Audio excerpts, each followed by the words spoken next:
You need to do something today that helps you tomorrow. And you need to do that every day.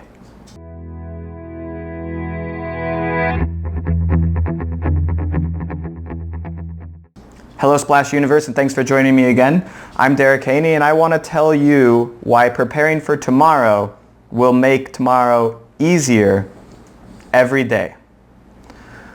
So it's important to do a few things to prepare for the next day in order to save time slowly over the long run.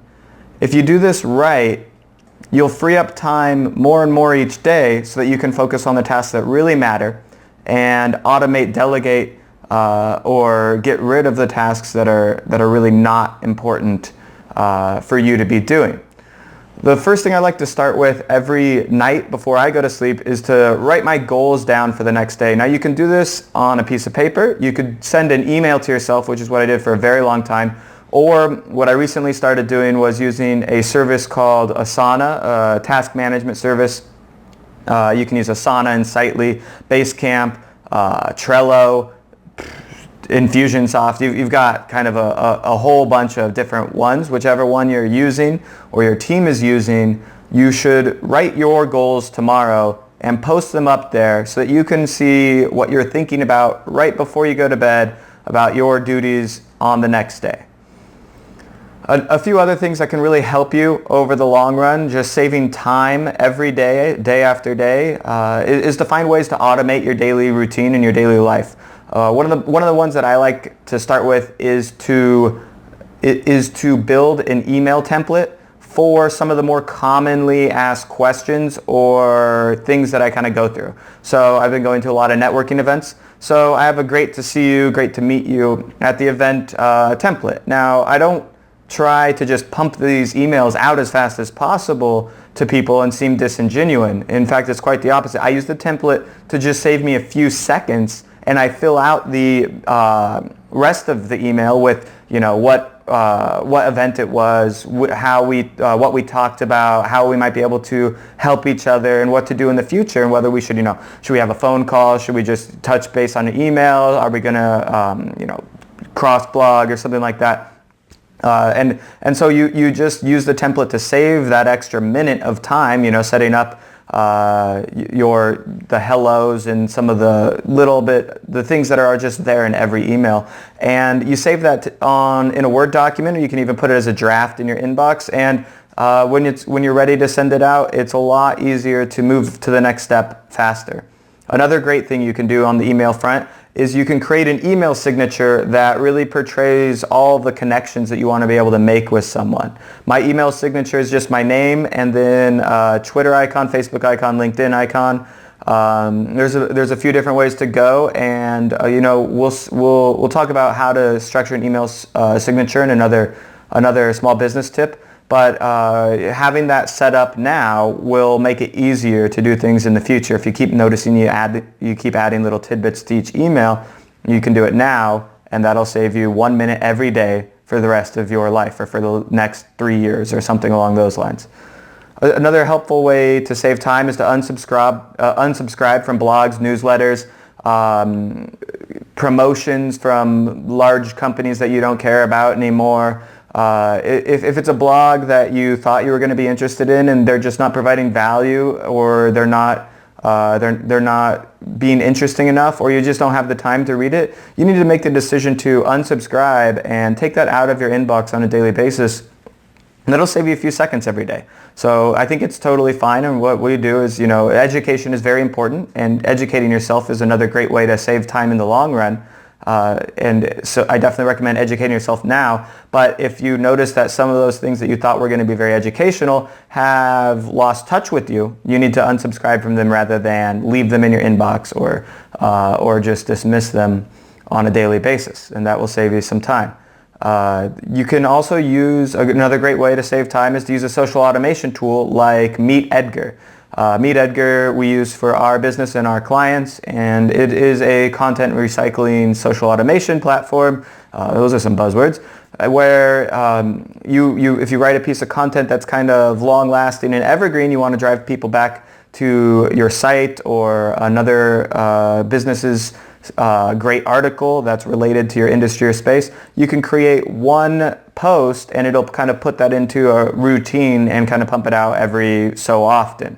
And that way, you just have to look back on a regular basis at all the things you've put in there to make sure that they're still hitting point and linking to the right stuff. But you no longer have to write the post every time, send it out. It's just a set it and forget it kind of way to save you a lot of time while still providing value to other people on your social platforms. Another great way is to use Zapier, Zapier.com, Zapier. They connect everything. Their business is literally an API, an application program interface. So they can connect your Gmail to your task management services. They can connect Facebook to Gmail. They can set up various things so that if you get an email coming in from your Contact Us form, it can set a to-do on your calendar or on your task management service, and or it can send another email to someone else, or it can do a few other things that really just make it so that you don't have to do this by hand. We have technology at our fingertips to use to speed some of these things up. If you are finding yourself constantly doing some of the very rudimentary tasks and you have a few dollars to invest, and I do consider this a very serious investment, you need to hire a virtual assistant, because these are people that are willing to do some of the more simple work for you at a low price. If you value your time at $50 an hour but can get the task done at $13 an hour or $10 an hour or $5 an hour, then every time you do that task, if it takes half an hour, that is, if your time is 50, half an hour is $25. You could have paid someone $5 to do it. You just wasted $20 every time you don't hire a virtual assistant to do some of these basic tasks. So you need to start thinking about that as a way to scale yourself personally in your business. You should also sit down probably at the beginning of every week, or at least one day a week. Try and organize your calendar for the next day, the next week ahead, in a way that makes sense with the task that you want to accomplish. And you can just, what we do is we just, for our business, we just block off a few hours of time on a subject matter. Now, whether I'm doing that during that time, or whether that's actually what I do, whether I spend the full 2 hours or whether I spend 4 hours doing it, I just know that if I look at my calendar, that's what I could be doing at that time, and so I'm going to stop reviewing emails or sending out some social post. I'm going to stop doing that and focus on this. So it's just more of a reminder system than an actual you have to do it calendar system. You set that up for a week. You can even automate it so that it recurs every week or recurs every few weeks, and that will save you time in the long run on deciding what you should be doing on a daily basis.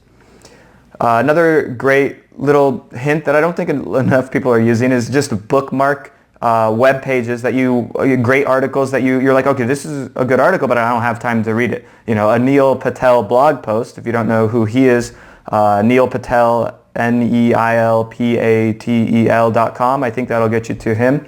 Or just Google search his name. He writes blog posts that are impossibly long. They're like books. So most of them I bookmark, and I kind of pick up where I left off later on. If I'm having a trouble matter in a related spot, I'll go there to reference it and pick up some additional information that I may have forgot. So don't be afraid to when you find good stuff on the internet, save it for later. You don't always have to do it now. Learn about that or read about it when that becomes a problem for your business. You don't need to know about the next greatest thing when your company has 10 to 15 employees if there's only 2 or 3 of you. What you do, you save that for later, and then maybe, hopefully, a couple years down the road, you've reached that problem, then you can learn about it. So try and think about learning the most important thing for your business today rather than what might help future you, because you can give future you that task tomorrow when that happens.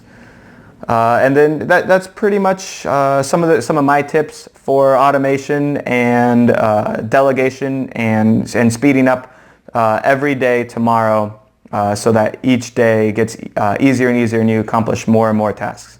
If you've got something you'd like to add to that, please leave a message in the comments below, or you can contact me directly at derek@splashopm.com. That's DERRIC @splashopm.com. derek@opm.com. I'm always interested in hearing your feedback and what you think of today's show. And if you learned something today, please feel free to share this with your community and your friends. It's always great to see that we can help other people. Thanks very much. This is Derek Haney from SplashU Small Business Tips. I'll see you guys next time.